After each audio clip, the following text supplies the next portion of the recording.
તમારા ઘરે BMW હોય અને મર્સિડીઝ કાર હોય તેમ છતાં તમે ઘરેથી ઓફિસ જવા ઘોડાગાડી કે ઊંટગાડીનો ઉપયોગ કરો તો બસ આવા જ એક પરિવાર સાથે તમારી મુલાકાત કરાવી છે જે સુખી સંપન્ન હોવા છતાં પ્રાચીન સંસ્કૃતિને સાચવીને બેઠા છે।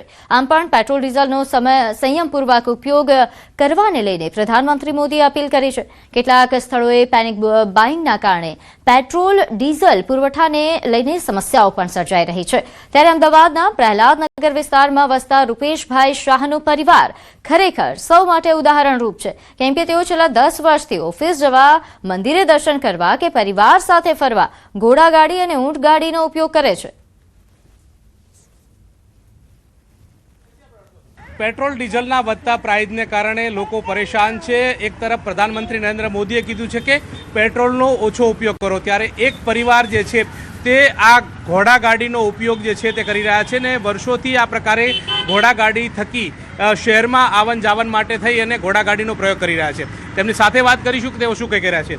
પીએમએ અપીલ કરી છે ત્યારથી આ ઉપયોગ કરો છો કે કેટલા સમયથી ઉપયોગ કરો છો અને આનો તાત્પર્ય શું છે? અમે છેલ્લા 10 વર્ષથી તો ઘોડાગાડીનો ઉપયોગ કરીએ છીએ અને જ્યાં પણ અમારે કોઈ પણ તીર્થયાત્રાએ જવું હોય, અમારા દીકરીઓને ગુરુકુલમમાં અમે ભણાવીએ છીએ તો ગુરુકુલમમાં પણ અમારા દીકરીઓ ઘોડાગાડીમાં જ જતા આવતા હોય છે। કોઈ પણ જગ્યાએ અમે પશુ આધારિત જીવન વ્યવસ્થાને સૌથી વધારે પ્રમોટ કરીએ છીએ। કેમ તો કે કારણ કે એનાથી પર્યાવરણની જબરજસ્ત રક્ષા થાય છે અને વર્તમાનમાં આખી દુનિયા પેટ્રોલ ડીઝલના જે શોર્ટ સપ્લાય છે એનાથી ત્રાહીમ પોકારી ગઈ છે અને આખી દુનિયા ઉપર આ મોટું સંકટ આવ્યું છે। એવા કારણે આખા જગતને પણ આ સંદેશો મળવો જોઈએ કે પશુ આધારિત જીવન વ્યવસ્થા એ જ આપણને બચાવી શકે એમ છે। કેટલા સમયથી આ પ્રકારે ઘોડાગાડીનો ઉપયોગ કરો છો? ગાડીઓ ઘરમાં ઘણી છે, ગાડીનો ક્યારે ઉપયોગ કરો છો અને ક્યારે ઘોડાગાડીનો ઉપયોગ કરો છો? અહીંયા સિટીમાં ફરવા માટે અમે લોકો લગભગ ઘોડાગાડીનો ઉપયોગ કરીએ છીએ અને ક્યાંક બહારગામ જવું હોય તો અમે ગાડીનો ઉપયોગ કરીએ છીએ। અમારા દીકરીઓને સ્કૂલે મૂકવા માટે પણ અમે ઘોડાગાડીનો કે ઊંટગાડાનો જ ઉપયોગ કરીએ છીએ। નજીકમાં કોઈ તીર્થસ્થાનમાં જવું હોય તો અમે ઊંટગાડાનો ઉપયોગ કરીએ છીએ। ઊંટગાડું પણ રાખીએ છીએ, ઘોડાગાડી પણ રાખીએ છીએ અને પશુ રક્ષા માટે અમે અમારી પોતાની ગૌશાળા છે એમાં અમે ગીરની ગાયો રાખી છે અને અમારા ઘરે અમારા ભગવાનના પક્ષાલ માટે બધા માટે અમારે ગાયનું દૂધ જ વપરાય છે અને ઘરમાં પણ ગાયનું ઘી જ વાપરીએ છીએ। પશુ રક્ષા એ શ્રેષ્ઠ રક્ષા છે ને જેના કારણે આરોગ્ય પણ બચી શકશે ને સાથે પર્યાવરણ પણ બચી શકશે। તે પ્રકારનો પરફેક્ટ સંદેશ જે છે તે આ ઘોડાગાડીનો ઉપયોગ કરી અને આ જે પરિવાર જે છે તે આપવાનો નિર્ધાર કરી રહ્યા છે। કેમેરા પર્સન નિલેશ સો સાથે ગૌતમ શ્રીમાળી, ન્યૂઝ 18 ગુજરાતી, અમદાવાદ। તો વૈભવી બંગલામાં રહેતા આ પરિવાર પાસે તમામ ભૌતિક સુવિધાઓ ઉપલબ્ધ છે, તેમ છતાં તેમણે પર્યાવરણ બચાવવા અને પશુઓને કતલખાને જતા અટકાવવાના સંદેશ સાથે પરંપરાગત સવારી જીવંત રાખી। પરિવારનું કહેવું છે કે એનિમલ એનર્જી અને ભારતીય સંસ્કૃતિને જીવંત રાખવા માટે ઘોડાગાડી અને ઊંટગાડીનો ઉપયોગ જરૂરી છે। એટલું જ નહીં, જરૂરિયાતમંદોને તેઓ નિઃશુલ્ક ઊંટગાડી પણ ઉપલબ્ધ કરાવે છે। શહેરમાં વધતા ટ્રાફિક અને પ્રદૂષણ વચ્ચે આ પરિવારનો પ્રયાસ હવે અનેક લોકો માટે પ્રેરણારૂપ બની રહ્યો છે। શાહ પરિવાર ઘોડાગાડીની સાથે સાથે ઊંટગાડીનો પણ પ્રયોગ કરે છે, કેમ તેની સાથે વાત કરીશું। કયા સમયે આ ઊંટગાડીનો ઉપયોગ કરો છો? મેજર અમે લોજિસ્ટિક અને ટ્રાન્સપોર્ટેશન માટે અમારે કન્સ્ટ્રક્શન રિયલ એસ્ટેટનું કામ હોય છે ત્યારે એ લોજિસ્ટિક માટે અમે લોકો આનો ઉપયોગ કરતા હોઈએ છીએ। મેજર અમારું અને અમારા આખા પરિવારનું એવું માનવું છે કે એનિમલ એનર્જીનો મેક્સિમમ દૈનિક જીવનમાં આપણે ઉપયોગ કરીશું તો પશુઓ જે અત્યારે સ્લોટર હાઉસમાં જઈ રહ્યા છે એને આપણે બચાવી શકીશું। જો આ દેશમાં બળદના ગળામાં ઘૂઘરી નહીં આવે તો ધારી કે કરવત આવશે એ નક્કી છે। હવે એ પશુ બચાવવાનું કાર્ય એ છે કે પશુને તમારે રોજ ઉપયોગમાં લેશો તો એ કતલખાને નહીં જાય, એટલે શક્ય હોય તો પશુઓ કતલખાને જાય જ નહીં એવું કરવામાં આવે તો પશુઓ બચશે, તો તમને છાણ મળશે, તો ફર્ટિલાઇઝર અને તો ઓર્ગેનિક અને તો ફૂડ લોકોના પેટમાં ખાવાનું। આટલું બધું કનેક્શન છે જે વડાપ્રધાનશ્રીએ કહ્યું છે જેને આપણે સમજી નથી શકતા।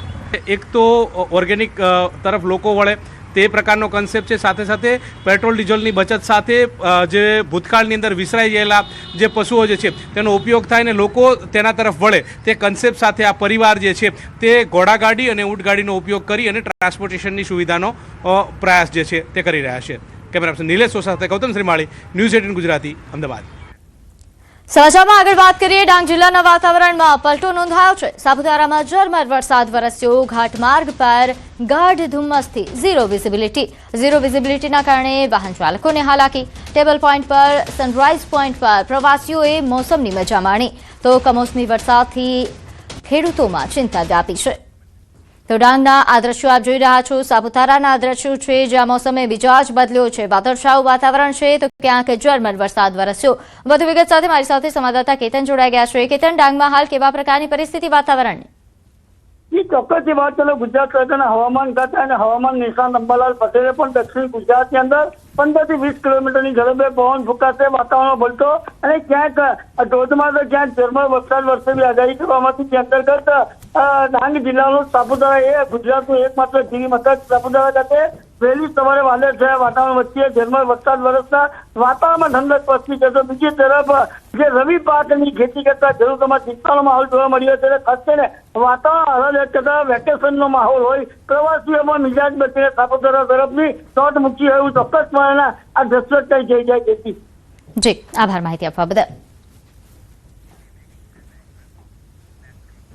તો આ તરફ વલસાડ જિલ્લાના વાતાવરણમાં પણ પલટો આવ્યો છે. વાદળછાયા વાતાવરણ વચ્ચે વલસાડના ઉમરગામમાં વરસાદી છાંટા પડ્યા. મહત્વપૂર્ણ છે કે છેલ્લા 3 દિવસથી વલસાડ જિલ્લાના છૂટાછવાયા વિસ્તારોમાં વાદળછાયું વાતાવરણ હતું. આજે પણ વહેલી સવારથી જિલ્લાના કેટલાક વિસ્તારોમાં વાદળછાયું વાતાવરણ જોવા મળ્યું. આ દરમિયાન વહેલી સવારે ઉમરગામમાં વાદળછાયા વાતાવરણ વચ્ચે હળવો વરસાદ વરસ્યો. અસહ્ય ગરમી અને બફારા વચ્ચે વરસેલા વરસાદના કારણે વાતાવરણમાં ઠંડક પ્રસરી. તો વધુ વિગત સાથે મારી સાથે સંવાદદાતા ભરત જોડાઈ ગયા છે. ભરત, વલસાડમાં હાલ કેવા પ્રકારનો મોસમનો મિજાજ?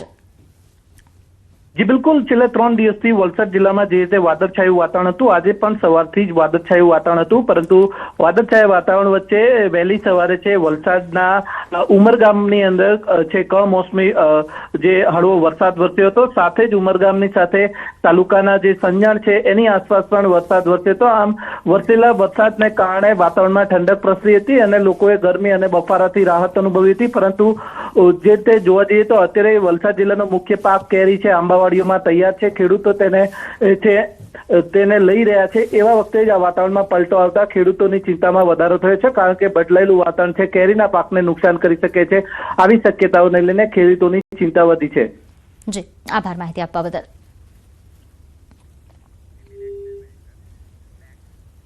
આગળ વાત કરીએ. રાજ્યમાં વધુ એક પોન્ઝી સ્કીમનો પર્દાફાશ થયો છે. ગાંધીનગરના ડભોડામાં 13 જેટલા રોકાણકારો સાથે ઠગાઈ થઈ. Suit space digital private limited કંપનીએ 5 કરોડ જેટલી રકમની છેતરપિંડી આચરી. ટેરાબાઇટ સ્પેસ માટે રોકાણકારો પાસેથી કરોડો રૂપિયાનું રોકાણ કરાવ્યું.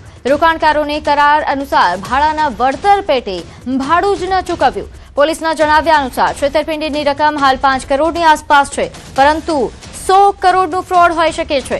આરોપીઓ કુલ 3 જેટલી કંપની ચલાવતા હતા. પોન્ઝી સ્કીમના નામે લોકો પાસેથી રોકાણ કરાવતા કંપનીના ડાયરેક્ટર અરુણ પટેલ અને ઝોનલ મેનેજર સચિન પટેલની ધરપકડ થઈ છે.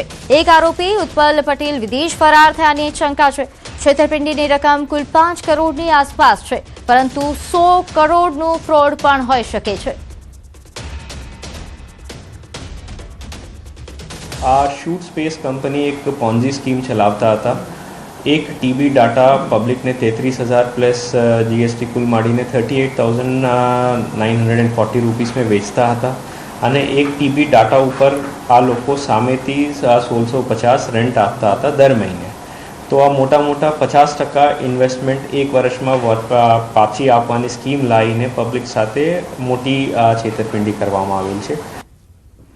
તો ડભોડામાં 13 જેટલા રોકાણકારો સાથે છેતરપિંડી થઈ છે. હાલ તો આ છેતરપિંડીની રકમ 5 કરોડ છે, પરંતુ વધુ તપાસ બાદ આ ફ્રોડ 100 કરોડનું હોય તેવી શક્યતાઓ પણ વ્યક્ત કરવામાં આવી રહી છે. હાલ 2 જેટલા આરોપીઓની ધરપકડ કરી લેવામાં આવી છે, જ્યારે એક વિદેશ ફરાર હોવાની વિગત પણ પ્રાપ્ત થઈ રહી છે, જેને લઈને પણ પોલીસે ચક્રો ગતિમાન કર્યા છે. Shoot space digital private limited કંપનીએ આ ઠગાઈ કર્યા હોવાની વિગત પ્રાપ્ત થઈ રહી છે. ઘણી ઓફરો આપવામાં આવતી હતી. કેવી ઓફર અપાતી હતી તે જણાવીએ. સ્માર્ટફોન, મેકબુક અને કાર સહિતની જે લક્ઝરી કારની જે ઓફર છે તે આપવામાં આવતી હતી. આ ઉપરાંત કરોડો રૂપિયાની જે આ ઓફરો આપીને લોકોને લલચાવવામાં આવતા હતા અને રોકાણ કરાવવામાં આવતું હતું. નોંધે છે કે ખાસ કરીને નાના રોકાણકારોને સ્માર્ટફોનની ઓફર આપવામાં આવતી હતી, મોટા રોકાણકારોને કારની ઓફર આપવામાં આવતી હતી. આમ કરોડો રૂપિયાની ઓફર આપીને રોકાણ કરાવવામાં આવતું હતું, લોકોને લલચાવવામાં આવતા હતા. પરંતુ રોકાણ કરાવ્યા બાદ વળતર ન ચૂકવાતા આખરે ફરિયાદ નોંધાઈ.